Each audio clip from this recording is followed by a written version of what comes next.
Introduction to medical cannabis, an overview of how it works and treatment opportunities. President and CEO of International Medical Consultants. From the United States of America, Dr. Joseph Rosado. Hi, I'm Dr. Joseph Rosado from Great Central Florida, where it is almost 11 p.m. as we speak.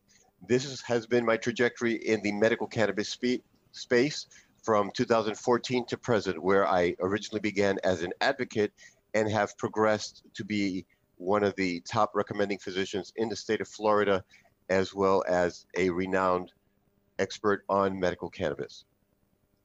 The objectives for today's presentation include the following. We'll discuss the endocannabinoid system. We will discuss the differences between CBD from hemp versus CBD from the cannabis plant, as well as the differences between CBD and THC. We will discuss the lesser phytocannabinoids, discuss the terpenes, discuss the modes of administration, as well as the pharmacokinetic, pharmacodynamic of certain modes of administration. We'll discuss and review dosing, side effects, as well as dosing challenges, which are the main questions I get a lot when I speak internationally to a group of physicians. And lastly, we will discuss the treatment opportunities with medical cannabis. We cannot begin a conversation on cannabis without discussing the pioneer who just turned 90 last week, Professor Dr. Raphael Mechoulam, who was and is the pioneer in the medical cannabis space, discovered the structure of Delta-9 THC in the mid-60s, and has progressed into 2020, adding new information and new knowledge for the world. Endo meaning within, cannabinoid meaning working on the cannabinoid receptors in the body, and we will discuss those shortly. The endocannabinoid system is a system of structures and substances that are produced within the body, and as a result, work on the cannabinoid receptors. And by working on those cannabinoid receptors, cause different effects and situations occur in our body. The two largest and greatest number of endocannabinoids are anandamide and 2-AG. The first that was discovered was anandamide in 1992, and it comes from the Sanskrit word ananda, which means bliss. These to date have been the 5 endocannabinoids that have been discovered, and to the right are their biochemical and chemical structures. These work on the CB1, CB2, as well as the non-CB1, non-CB2, also known as GPR55, also known as CB3 receptors.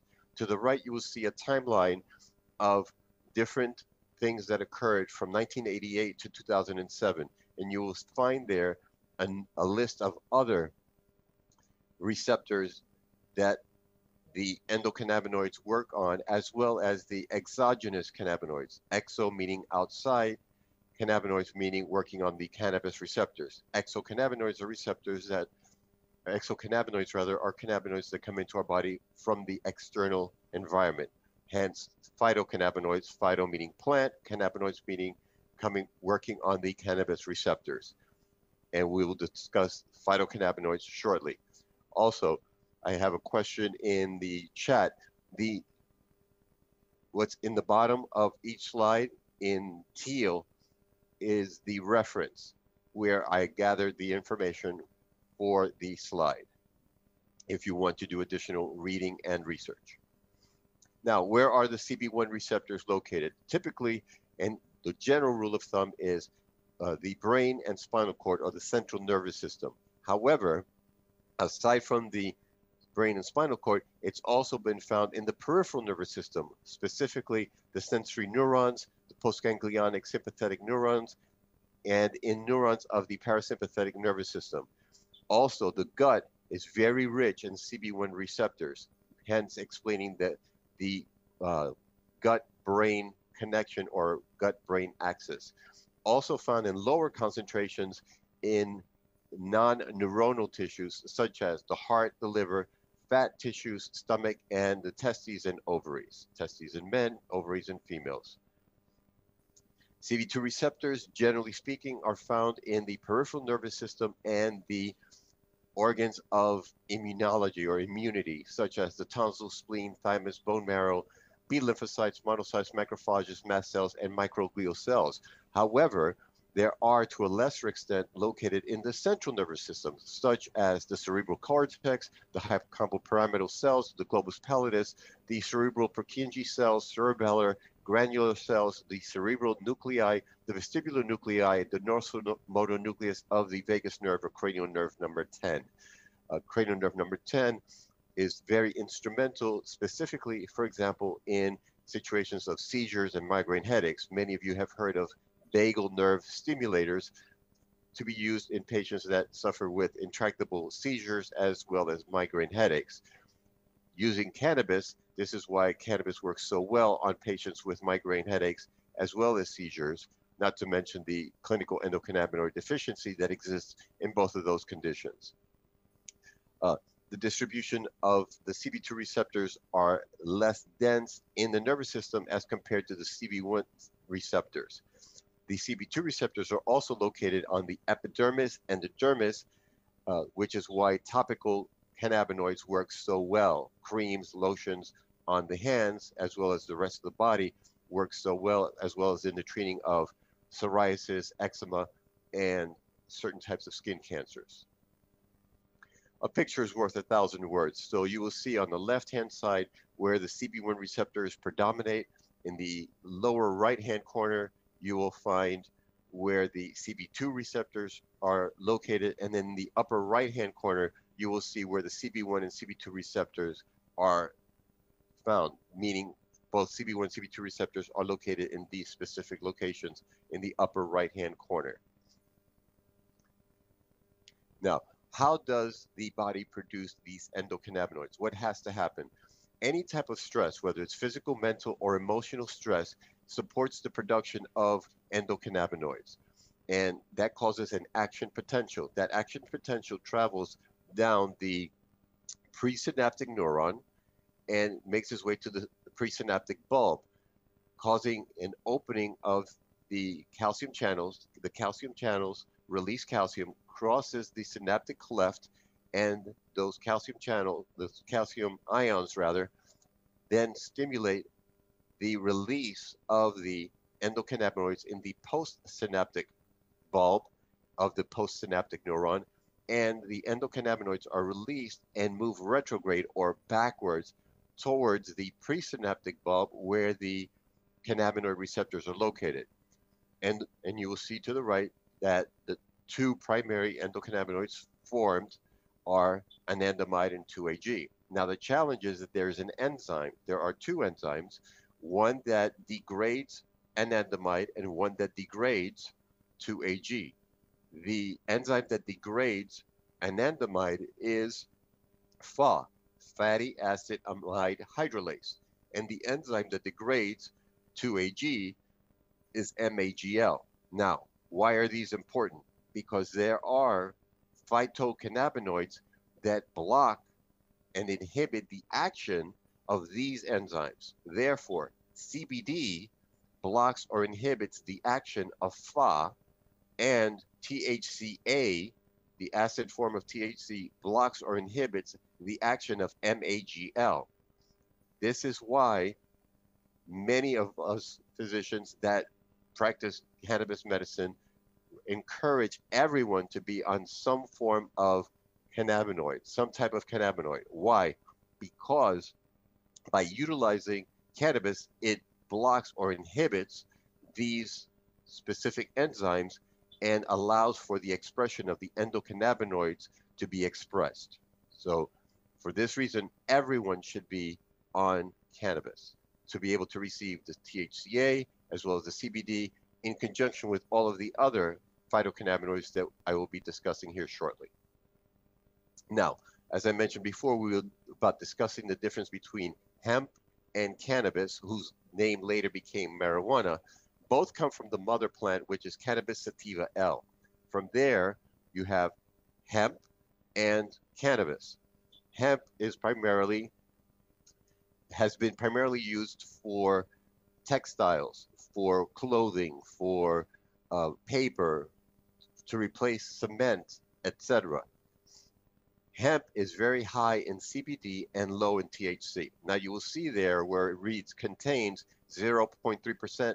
This is a political decision, not a botanical definition. Governments have chosen to limit the amount of THC in products from hemp that are sold over the counter here in the United States, for example. Therefore, the United States states that anything that's 0.3% or less is legal CBD, legal hemp. Anything greater than 0.3% of THC is considered cannabis.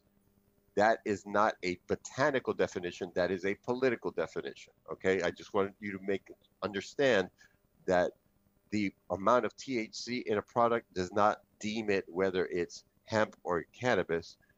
That's what the government in the United States and governments throughout the world have chosen. For example, in Europe, the THC limit is 0.2. In certain countries in South America, the limit is 1%. So it depends what jurisdiction you're in. The key to remember is that products that come from hemp are predominantly higher in CBD and lower in THC, whereas in cannabis, it is higher in THC and lower in CBD, depending on how it's created and the genetics. Now, as far as the differences between CBD and THC, you're going to be hearing throughout the weekend the differences between CBD and THC, so I won't be dwelling too much on this topic. The key, there's one simple sentence. CBD does not cause euphoria, THC does. Both have medicinal purposes, both have medicinal values. As I've stated in the past, if they made a cowboy movie of the cannabinoids, CBD would be the good guy, would be dressed in white, would be the cowboy dressed in white, and THC would be the villain, the cowboy dressed in black, because that's how the world has perceived these two phytocannabinoids, or these two cannabinoids. They could believe that CBD is the good guy and THC is the bad guy. The reality is that the good guy needs the bad guy just as much as the bad guy needs the good guy. They work together, and we will discuss why shortly. As far as the different phytocannabinoids other than CBD, THC, we have CBN, which is mildly euphoric, mostly sedative. This is the one that I primarily recommend to patients that suffer with insomnia because it is a phenomenal sleep aid. It also has antibiotic properties, but as I mentioned, helps with the insomnia, nausea, convulsions, as well as glaucoma. CBC is non-euphoric, stimulates bone growth, so patients that have osteopenia, osteoporosis would benefit from this. Also, someone that suffers some type of trauma and fractured a bone would benefit from this phytocannabinoid. It too is an antibiotic, an antifungal, anti-inflammatory, similar to CBD, as well as THC. THC is 20 times more powerful than aspirin as an anti-inflammatory and twice as powerful as hydrocortisone. It also helps with tumors, pain relief, as well as fevers. CBG, this is the new buzz in the United States. Why? Because they have discovered that it is 5 times more potent than CBD as an anti-inflammatory. It also, together with the anti-inflammatory properties, it too is an antibiotic and antifungal. It also stimulates new brain cell growth and bone growth. Because of the brain cell growth property, I utilize this every evening, 200 milligrams at bedtime, which is in essence the equivalent of 1,000 milligrams of CBD. Why do I use this? Because I have a very strong family history of Alzheimer's on both sides of my family, on my father's side as well as my mother's side. However, as of Friday, this past Saturday, I will be taking more because I suffered a TIA, a transient ischemic attack, which is called a mini stroke, this past Saturday afternoon. So because of the latest incident in my health, I will be upping the amount of CBG, which I will then, as I do this in my private practice, I'm going to practice what I preach. Doctor, heal yourself, right? THCV, this is a phenomenal phytocannabinoid because it works on the GPR55, which deals with metabolism. This is the one that causes a decrease in glycemic index that controls your blood sugar, but also helps with metabolic syndrome, helps lower blood pressure, helps with weight loss. I've had patients that have lost as much as 100 pounds over a year, year and a half that they've been under my care, utilizing specific plants, specific chemovars that are rich in THCV. It also helps with PTSD, anxiety, stress, reduces the tremors affiliated and associated with Parkinson's disease, as well as other neurological disorders. THCA, Professor Meshulam is focusing heavily on the acid forms of the cannabinoids because he has discussed and stated that they have 10,000 times more affinity for the cannabinoid receptors. That being said, the acid form is the form in its raw or true state in the plant before it is decarboxylated, before it is heated. Once it is heated, it decarboxylates and converts THCA to THC. THCA is non-euphoric, as anti-inflammatory, as is THC. It increases appetite. This is why it's important to use the plant in its natural state to stimulate patients that are, for example, undergoing chemotherapy or have AIDS and are experiencing the wasting syndrome. It stimulates their appetite. It also helps with tumors. It helps with insomnia, spasms, and seizures. A lot of parents, a lot of my special needs parents of children that have Dravet's or Lennox-Gastaut utilize the THCA in conjunction with the ratio-based CBD THC products. CBDA is the acid form of CBD before it is decarboxylated, before it converts to CBD. It too is an anti-inflammatory, helps with tumor, anti-nausea, anti-emetic, helps with nausea, vomiting, related and affiliated with chemotherapy, and also works as an anti-anxiety. And one of the biggest ones that I utilize heavily in my practice in patients with cancer is delta-8 THC, which is also found in hemp. So it doesn't have to come from the cannabis plant, it comes from the hemp plant. It is mildly euphoric, it is truly anti-neoplastic. I use it many times at bedtime to help me sleep because it has a sense of somnolence. It allows for sleep to occur. It creates a sense of well-being, helps people feel energetic as well as productive. Now, together with the cannabis, there are other plants that work on the cannabinoid receptors. I always get asked, are there other plants in the plant world that work on the cannabinoid receptors that aren't from the cannabis plant or from the hemp plant? And here are a list of 6 other plants that work on the cannabinoid receptors. Now, what are terpenes? Terpenes are what give the smell, the sense of smell and taste to the plant. And we're going to discuss specifically certain terpenes. But the key point of this slide is understanding the combination, the entourage effect, mixing and combining different phytocannabinoids in conjunction with different terpenes to get the greatest benefit. It's like going to an orchestra or a symphony and hearing all of the instruments playing simultaneously. It's important to hear all of the different instruments working together. You may want to hear the percussion section once, or the brass section, or the strings in small solos, but eventually you want to hear them all together. To discuss the different types of terpenes and their effects, we start with limonene or limonene, depending what part of the world you're from, found in citrus. It is a potent antidepressant. It is an immunostimulant via inhalation. It is an anxiolytic, helps patients with anxiety. It shares the same function as CBD, meaning it has an effect of apoptosis. Apoptosis means it decreases the tumors in breast cancer. It is active against acne bacteria. It helps with reflux, gastroesophageal reflux disease, which is that feeling of heartburn. Alpha-pinene, found in pine, works as an anti-inflammatory, also as a bronchodilatory. People that have COPD or asthma, such as myself, I enjoy utilizing a chemovar that is rich in pinene to support my lung issues. Beta-myrcene, found in hops, blocks inflammation. Also, it works as an analgesic because by blocking inflammation, it reduces pain. It has a sedative effect, but also a muscle relaxant. So this is excellent for any type of sports injury, any type of injury related to uh, work, automobile accident, anything that causes inflammation, pain, and muscle spasms. Linalool from lavender, this is fantastic for hypertension patients with high blood pressure, any type of anxiety, any issues with insomnia because it's very calming. It has a very calming effect. Many people use uh, lavender oil to support as a form of aromatherapy to address anxiety, depression, etc.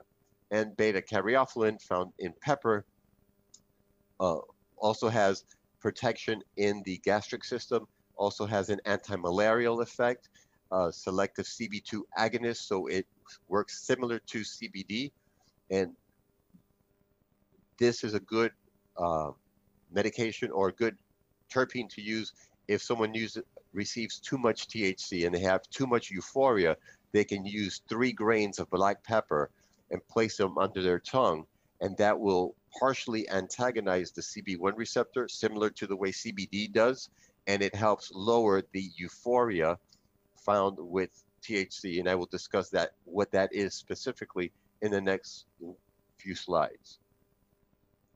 Now, what are the different modes of administration? The most commonly used and known is inhalation, whether it be smoking, vaping, inhaling through a meter dose inhaler, as you'll see there, as well as nasal inhalation. Nasal inhalation I use frequently in pediatric patients because these children do not know how to inhale or vaporize.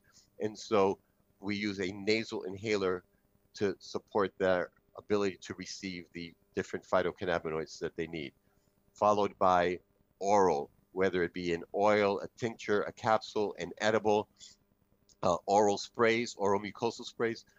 I'm seeing a lot of questions coming in. I will address them at the end. So thank you. Keep coming with those questions. But the second different mode of administration is the oral, as I discussed, followed by topicals. We talked about how there were CB2 receptors on the epidermis as well as the dermis in the form of creams, ointments, liniments, patches.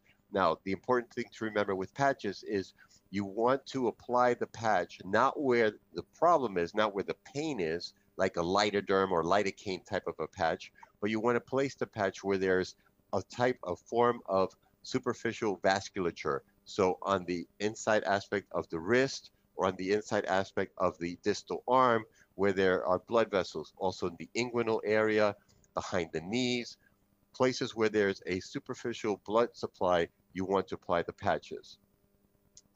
Also suppositories in the form of rectal vaginal suppositories and ovules. And lastly, the Pakoti method. This I borrowed from the Ayurvedic world, where it is the application of the cannabinoids in the belly button. This is called the Pakoti or Pachoti method, depending what part of the world you come from. Dosing. The dosing for cannabinoids is it has a varied range. It ranges from less than 1 to 50 milligrams per kilogram per day. Many clinical trials for seizures, medications range between 10 and 20 milligrams per kilogram per day, with the average being 15 milligrams per kilo per day. Other studies have been done for patients with diabetes, Crohn's disease, ocular hypertension, liver disease, chronic pain, and the average dose has been 2.4 milligram per kilogram. The takeaway message here is start low, go slow. Start at a low dose and build up until you get to that sweet spot, the place where it works. The challenge with cannabis is that it has a biphasic effect, meaning at a low dose it has one effect, but at a higher dose it has a 180-degree opposite effect. And you need to find what that sweet spot is somewhere in the middle. So a lot of trial and error. This is where a physician works extremely well. As I mentioned earlier, greening out, the challenge of overutilizing cannabis. These are the symptoms of greening out, where you get shortness of breath, pupil dilation, vomiting, nausea, fast heart rate, shaking, and you feel hungover. Dosing challenges, genetics or the type of chemovars is very different from state to state, country to country. So again, very important to start low and go slow. These are the treatment options that I will be discussing in greater detail tomorrow evening, or this evening rather, not tomorrow evening, tomorrow morning for me, this evening for you guys. We'll be addressing treatment opportunities during a panel discussion at 8:23 p.m. your time, 8:23 a.m. my time. So look at this, but we're going to be discussing this much further tomorrow, or tomorrow for me, tonight for you. Thank you very much, and I'm ready now. My time has ended, but I will address the questions. The questions will be sent to me shortly, and I will stop sharing my screen now. Thank you so much, and we look forward to hearing more from you in our discussion panel later. Thank you. Yes, sir.